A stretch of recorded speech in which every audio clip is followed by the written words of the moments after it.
성범죄자 2만여 명에 대한 특별점검이 실시됩니다. 흉악 성범죄자의 경우 고위험군으로 분류해 감독을 대폭 강화합니다. 식품법령을 위반한 급식업체는 앞으로 교육청과 학교의 명단을 공개해 계약을 원천 차단합니다. 대안학교를 등록제로 전환하고 공립대안학교의 설립을 확대하는 등 정부가 대안학교 육성에 발벗고 나섰습니다. 대학의 경쟁력 강화를 위한 대학 자율화 추진 계획도 마련됐습니다. 여러분 안녕하십니까? 태풍으로 인한 피해는 없으셨는지요? 이번 한 주 참 많은 일들이 있었습니다. 지난 월요일엔 최근 성폭력부와 살인사건 등 사회 안전을 저해하는 범죄를 근절하기 위해 김황식 국무총리 주재로 사회안전 대책을 논의했는데요. 우선 성폭력 우범자 2만여 명에 대한 특별점검을 실시해 재범 가능성을 재평가하고요. 전자발찌 대상자 중에서도 16세 미만이나 장애인을 피해자로 하는 흉악 성범죄자는 고위험군으로 분류해 면담을 실시하는 등 감독을 대폭 강화합니다. 처벌 강화와 함께 재범 방지를 위한 대책도 마련했는데요. 재소자와 출소자에 대한 심리치료를 강화하고 출소자들이 일자리를 통해 사회에 적응할 수 있도록 지원 프로그램을 확대합니다.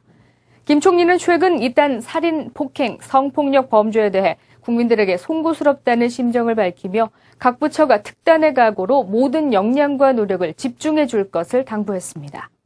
정부는 강력한 실천을 위해 성폭력 범죄자 관리를 위한 경찰 인력을 관계부처 협의하에 최대한 증원하고 관련 예산도 최우선적으로 반영할 예정인데요. 국민의 생명과 안전은 국가의 존립 이유입니다. 정부가 반드시 이루어 나가야 할 기본 책무임을 무겁게 인식하고 대책을 꼼꼼히 챙겨나가야겠습니다. 다음 소식입니다. 31일엔 김황식 국무총리 주재로 서민생활대책 점검회의가 열렸는데요. 먼저 학교급식 관련 소식부터 전해드리겠습니다. 정부는 최근 식재료 업체의 부정 입찰과 위생관리 소홀 등에 대한 지적이 잇따르자 지난 6월 정부 합동 점검을 실시했는데요. 그 결과 전자입찰의 허점을 이용해 위장업체로 불공정 입찰하는 행위와 중국산 농산물을 국내산으로 속이는 원산지 둔갑 행위를 적발했습니다. 이에 따라 앞으로 식품법령을 위반한 업체의 경우 교육청과 학교의 명단을 공개해 계약을 원천 차단하고요. 전자조달 등록을 희망하는 경우 시설 기준 준수 여부를 사전에 확인하고 수시 합동점검 등을 통해 관리를 강화할 계획입니다. 지난 한 달간 총리실을 중심으로 하절기 서민대책을 점검한 결과 폭염 관련 개선 과제가 많았습니다. 단순히 기온을 기준으로 폭염특보를 발령하다 보니 실제 체감하는 것과 다른 문제가 있었는데요. 자연재해 대책법상 자연재해 범위에 폭염이 빠져 있어 피해자 지원에도 한계가 있다는 지적도 나왔습니다. 이에 따라 내년부터 폭염특보에 열 관련 지표를 포함하도록 하고요. 자연재해 범위, 예방 및 지원 근거 마련을 위한 연구도 추진합니다. 학생과 학부모의 다양한 교육 수요를 충족시키기 위해 정부가 대안학교를 적극 육성합니다. 뿐만 아니라 대학의 경쟁력 강화를 위한 대학 자율화 추진 계획도 마련됐는데요. 먼저 대안학교 지원 확대 관련 소식부터 전해드립니다. 폐교 등을 활용해 공립대안학교 설립을 늘리는가 하면 그동안 진입장벽으로 여겨졌던 교육환경 평가서를 간소화합니다. 특히 대안학교 등록제를 도입해 인가를 받지 않은 대안교육시설도 제도권 대안학교로 전환해 지원하는데요.